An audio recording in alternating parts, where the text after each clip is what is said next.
ছেলের জন্য পাত্রী দেখতে যাওয়ার সুযোগকে কাজে লাগিয়ে প্রতিবেশীর বিরুদ্ধে চুরির গুরুতর অভিযোগ উঠেছে কুমারগঞ্জ থানার অন্তর্গত গোপালগঞ্জের চক রামরায় গ্রামে।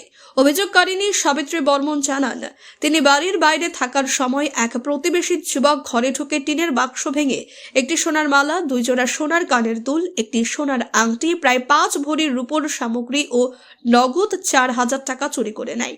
ঘটনাটি জানার পর সাবিত্রী বর্মন কুমারগঞ্জ থানায় লিখিত অভিযোগ দায়ের করতে গেলে পুলিশ সেই অভিযোগ গ্রহণ করেনি বলেই তার দাবি।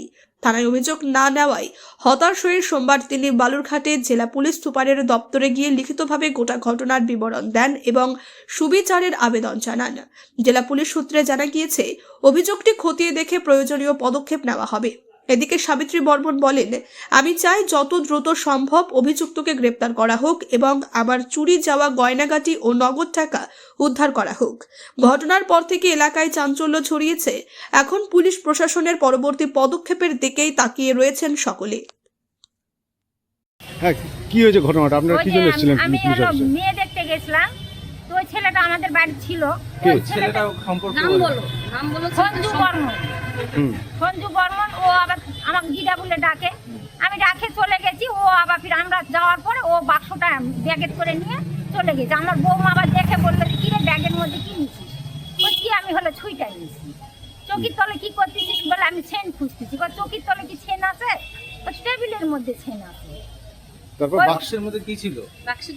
বাক্সের মধ্যে ছিল হলো ওই একটা সোনার মালা ছিল, আর 2 জোড়া কানের ছিল, একটা হাতের আংটি ছিল, আর 6 ভরি উপা ছিল, আর 4,000 টাকা ছিল। তারপর কি করলেন?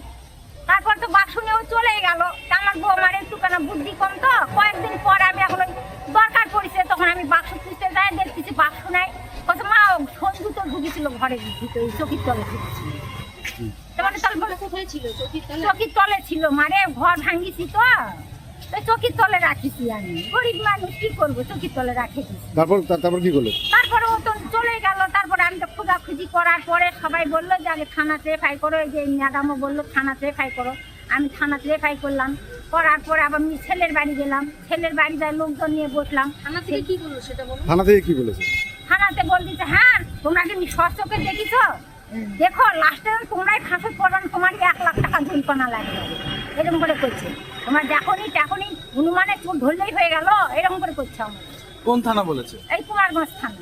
তা আজকে কি কোথায় এসেছিলেন? আজকে যে এসপির কাছে আসছিলাম, এখন ডিএমের কাছে আসছিলাম, সে ডিএম তো কিছু করতে পারলো না। ডিএনটি নাকি এসপি অফিসে কি করলেন? এই তো কাগজ জমা দিলাম বাবা, এখন দিলাম তো কিছু তো বললো না, কিছু তো জিজ্ঞাসা করলো না। থানা কোনো কাজ করছিল সেই জন্য এখানে যাবে। হ্যাঁ, থানা ওইটা করছি, থানা কোনো কাজ করতেছে না, সেই জন্য এখানে আবার ফিরে আসি। থানাতে কবে জানিয়েছিল? থানাতে জানাইছি হচ্ছে ওটা বুঝি 6 তারিখ মনে হয়, 6 তারিখে জানাইছি। আমার নাম সাবিত্রী বর্মন। আপনার বাড়ি কোথায়? কুমারগঞ্জ। গোপালগঞ্জ। ওখানে পাড়ার নাম হলো চকরাম রায়। চকরাম রায়, ঠিক আছে, ঠিক আছে। আপনিও কি মুরগি প্রতিপালন করে আর্থিক লাভের মুখ দেখতে চান? হরেক রকম প্রজাতির মুরগির শাবক লালন পালন করে বিক্রয় করে লাভবান হতে পারবেন খুব সহজেই। তাহলে আর চিন্তা নেই, আপনার জন্য প্রচেষ্টা নিয়ে এসেছে সেই সুযোগ। একই ফার্মে হরেক রকম প্রজাতির মুরগি পেয়ে যাবেন এখানে রয়েছে করকনাথ মুরগি, এছাড়াও আছে গিনি, ফ্রিগেল, টার্কি দেশি, এছাড়াও কোয়েল মুরগির শাবক। পাইকারি এবং খুচরো বিক্রয় করা হয়। যারা মুরগি পালন করে লাভবান হতে চান তাদের সকলকে আহ্বান জানাই আমরা। আজই চলে আসুন আমাদের প্রতিষ্ঠানে। আমাদের ঠিকানা মহারাজাহাট, রায়গঞ্জ, উত্তর দিনাজপুর। মোবাইল নম্বর 8250428960, 8145717292, 9907063902।